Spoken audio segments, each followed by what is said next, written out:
What's up guys, Chris Damasis here, Total 90 Fitness. In today's video, I want to talk to you about the do's and don'ts with food and liquid consumption at halftime. Let's get straight into the video and we'll start off with the do's.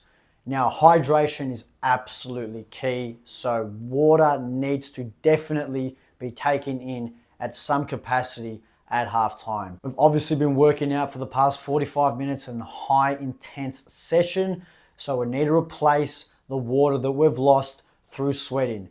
But to peel back another layer, there's also the electrolytes that we need to replace. Now, a lot of players opt for a Gatorade or a Powerade, and I've even seen some players, and even myself with my training, is I sprinkle in some sodium into my water, which effectively has the same effect as what a Gatorade does. So you want to be having at least 400 to 500 mils of water or a Powerade at any given point at halftime. Now, from a food standpoint, it gets as simple as this. Simple carbohydrates, bananas, some apples, even some sugary lollies that we often see guys having. These work a treat.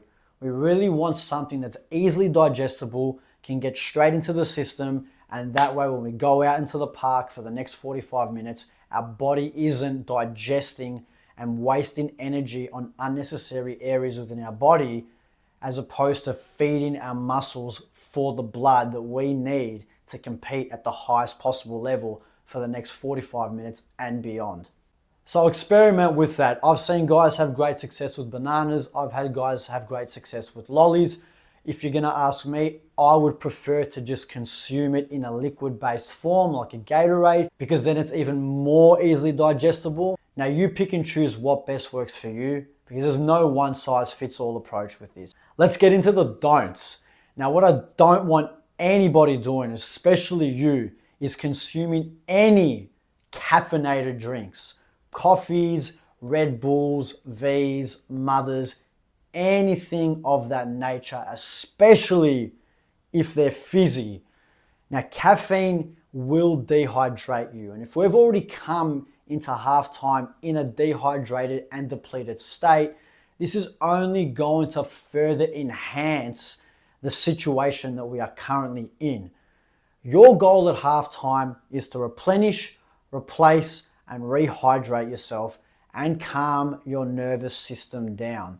The last thing that we need to be doing is fueling ourselves with caffeinated drinks that are going to further enhance the dehydration and crank us up and rev us up, rather than calming us down and focusing on the task at hand and what the coach needs to say. So stay away from caffeine at all costs. What not to eat: fats, proteins, anything that is not going to be easily digestible, and they typically fall under the fat and protein banner.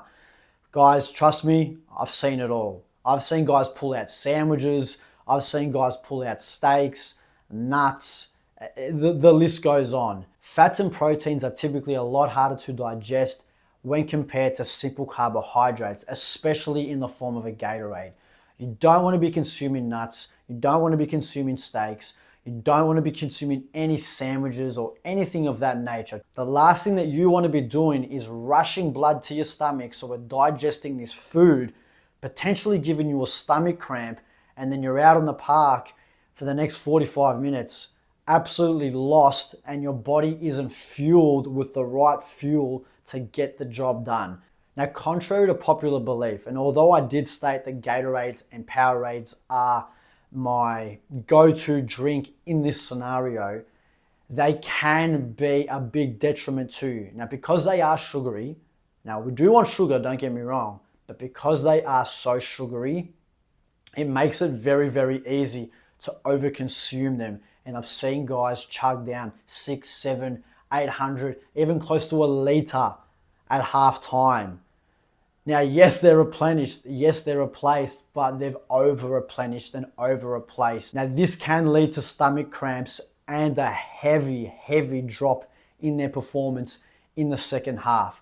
So do not make this mistake. I've seen it time and time again. That's all I got in this video. Guys, if you haven't already, check out my Instagram. The links are down below. In there, I post daily tips, tricks, get inside of my story, what I'm currently doing with my fitness adventures, all to assist you in becoming the ultimate footballer to dominate every single minute of the 90 minutes.